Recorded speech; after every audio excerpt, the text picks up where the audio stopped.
Hello friends, இந்த வீடியோவில் எப்படி ஒரு கெமிக்கல் ஈக்குவேஷனை பேலன்ஸ் பண்ணலான்னு பார்க்கலாம். இப்போ நமக்கு nitric acid plus calcium hydroxide இது ரெண்டும் ரியாக்ட் ஆகும்போது கால்சியம் நைட்ரேட்டும் வாட்டரும் கிடைக்குது. இப்போ ஃபஸ்ட்டு நம்ம ஹைட்ரஜன் பார்க்கலாம். ஸோ ஹைட்ரஜன் இந்த இடத்துல ஒரே ஒரு ஆட்டம் தான் இருக்குது. ஸோ இங்கே 2 இருக்குது.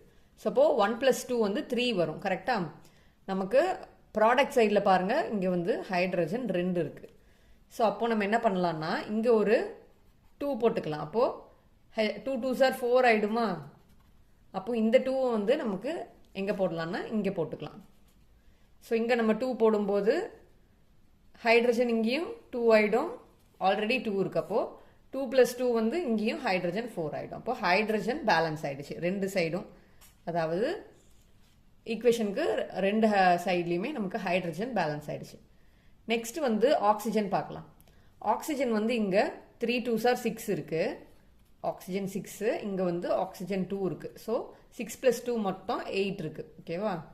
ஸோ இந்த சைடு ரைட் ஹேண்ட் சைட் பாருங்கள், இங்கேயும் ஆக்சிஜன் 3 2s are 6 இருக்குது. ப்ளஸ் இங்கேயும் ஆக்சிஜன் 2 இருக்குது. ஸோ ஈக்குவல் டு 8 வரும். அப்போ ஆக்சிஜனும் பேலன்ஸ்டாக இருக்குது.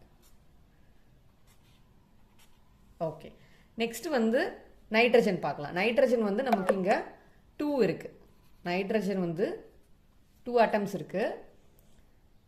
ஸோ ரைட் ஹேண்ட் சைடு பார்த்தோம்னா ரைட் ஹேண்ட் சைடும் நைட்ரஜன் 2 இருக்குது. அப்போது நைட்ரஜனும் பேலன்ஸ் ஆகிடுச்சு. கால்சியம் 1 இருக்குது, கால்சியம் இங்கேயும் 1 இருக்குது. ஸோ அவ்வளோதான், நம்ம இந்த ஈக்குவேஷனை பேலன்ஸ் பண்ணிட்டோம். ஸோ இதை ஒன் டைம் வேணால் எடுத்து எழுதிக்கலாம். 2HNO3 plus calcium hydroxide gives calcium nitrate plus 2 molecules of water. அவ்வளோதான்.